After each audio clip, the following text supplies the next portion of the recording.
Je sais qu'elle est pressée. Et oui, elle est pressée et elle va venir s'installer pendant que je parle. Elle est pressée car elle a un poker juste après. Donc juste le temps de prendre votre valise, votre chapeau de voyage, votre monnaie et venez avec nous. On file en Inde. Mais avant, on accueille Corinne. Alors attention, ouais, on va lancer le jingle.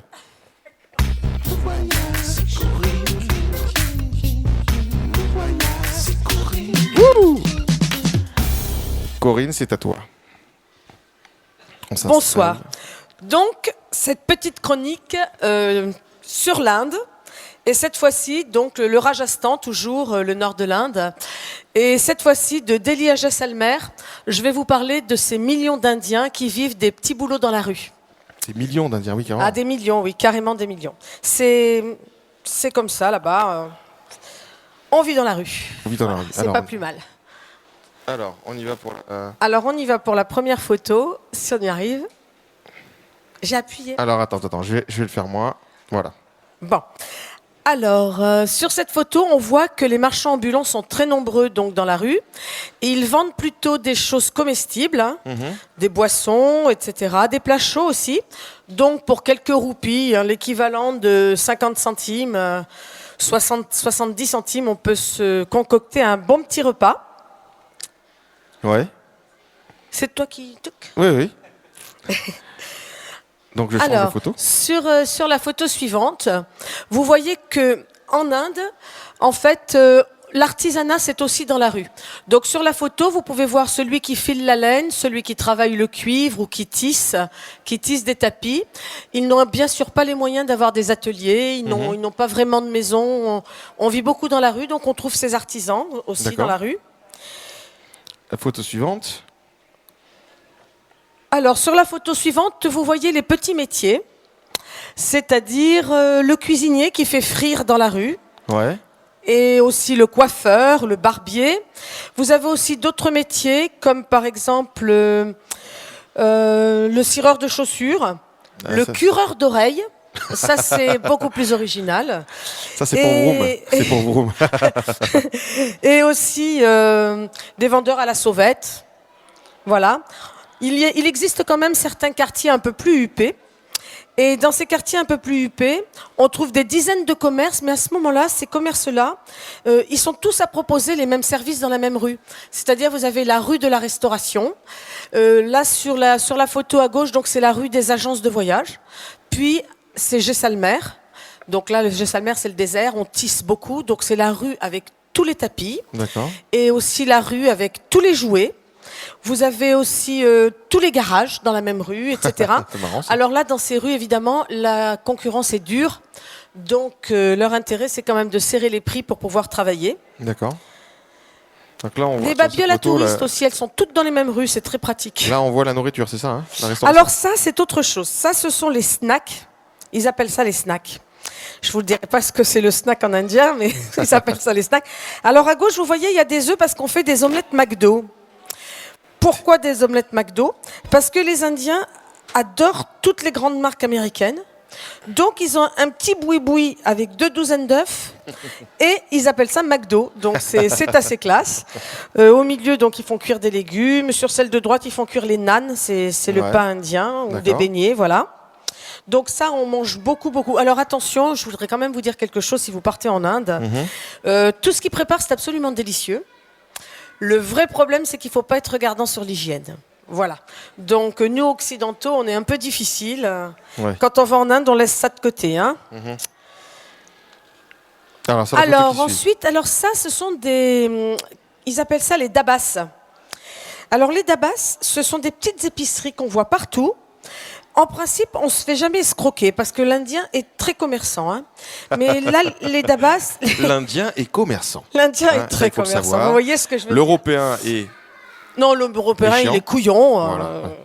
À part les hommes politiques pour nous arnaquer, on ne connaît pas trop le J'ai commerce. j'ai bien fait de répondre. Donc, les dabas, c'est pas cette photo-là, c'est l'autre. Ce Ouais. sont des toutes petites épiceries, mais vous trouvez de tout. C'est-à-dire, vous pouvez trouver des rasoirs, du dentifrice, des pommes de comme les terre. épiceries ici, en fait, comme dans les Club Med. Non, plus des cigarettes. Vous pouvez trouver du tissu, une serviette de bain. Enfin, vous trouvez tout. D'accord. De la lessive, des bonbons. Vous trouvez absolument tout dans les Dabas.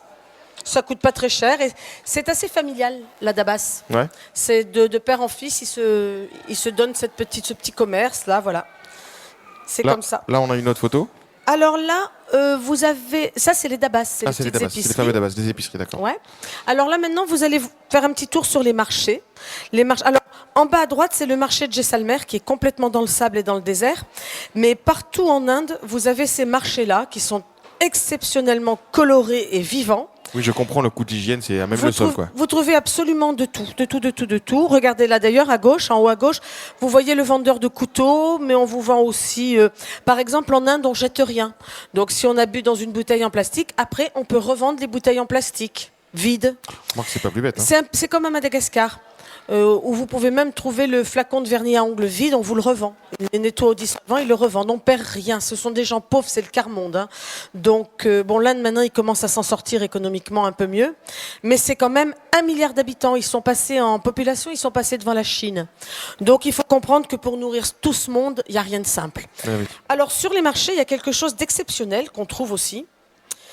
Oui, ce que j'ai oublié de vous dire aussi, c'est que sur les marchés, ça sent terriblement les épices. Et on sait tout de suite qu'on est en Inde quand on est sur ces marchés-là. Ce qu'on trouve aussi, vous allez voir sur l'image suivante, toujours dans la rue, proche des marchés, on voit des funambules, mais aussi des contorsionnistes. Alors ça, ils font ça par famille, d'une génération sur l'autre. Et c'est très particulier. D'abord, les artistes, ce sont toujours de jeunes enfants. Mais là, ce sont des spectacles, on est d'accord. Ce sont des spectacles. Donc le père, il a un tambour. Il tape sur son tambour, ça rameute la foule. Et quand il a déjà fait sa petite installation, et ils sont doués parce que sur l'image de droite, vous voyez, il est sur une roue comme ça, et déjà à terre, on ne saurait pas le faire. Lui, il le fait quand même sur une corde. Les contorsionnistes, c'est la même chose. Donc ces petits spectacles, c'est complètement traditionnel des marchés et ça se passe toujours dans la rue. Ça n'existe pas des spectacles sous chapiteau. Enfin, je ne vous parle pas de Bollywood et tout ça, hein, mais je vous parle de la vie des Indiens. Voilà. Donc, autre chose qu'on trouve beaucoup, ce sont, on va les voir sur l'image suivante, ce sont les dresseurs de singes, les charmeurs de serpents. Ah oui, voilà. Alors ça, vous êtes juste à côté. Les serpents, moi, j'aime pas ça, mais là, il a l'air assez maîtrisé par cette espèce de flûte là qui fait un son assez affreux. Maîtrisé, je sais pas si c'est le terme. Hein, mais... Il faut pas rester longtemps, ça donne des acouphènes. mais bon, c'est quand même très bien. Alors, il y a autre chose. Mais là, je vous conseille de ne pas faire de photos et de ne pas donner d'argent. C'est les montreurs d'ours. Ah oui. Parce que l'ours, c'est quand même un des animaux les plus féroces de la planète, hein, les plus sauvages. Avec les souris. Même si on donne des nounours aux enfants, c'est pas pour ça que les ours, c'est pas sauvage. Et là, ils leur mettent un anneau dans le nez. Et ils ont le nez très sensible. Donc, ils le maîtrisent. Ils maîtrisent l'animal par cet anneau en tirant dessus. Donc, on sent pas vraiment que l'ours souffre, mais on se l'imagine, puisqu'au lieu de voir une bête féroce, on voit un toutou dressé. Donc, il y en a encore beaucoup en Inde, des dresseurs d'ours. Il y en a partout, des ours dressés, oui. Je vous parle partout, quand je vous dis partout, je ne dis pas à New Delhi, par exemple, il n'y en a pas. Mais si vous allez dans les petits villages du Rajasthan, vous allez en voir partout. Voilà. C'est assez impressionnant.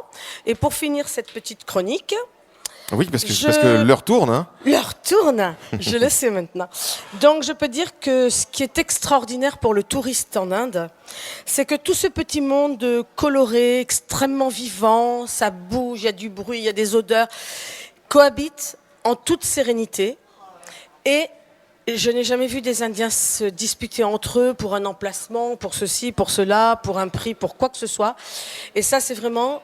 quelque chose d'exceptionnel de trouver autant de sérénité dans un pays et en tout endroit. Donc c'est un pays que j'adore. Est-ce que tu conseilles des vacances en Inde pour cet été? Puisque là, c'est la dernière émission de la saison. Il faut bien calculer la période, parce que moi, j'y suis allée 3 mois et j'ai eu la période des pluies.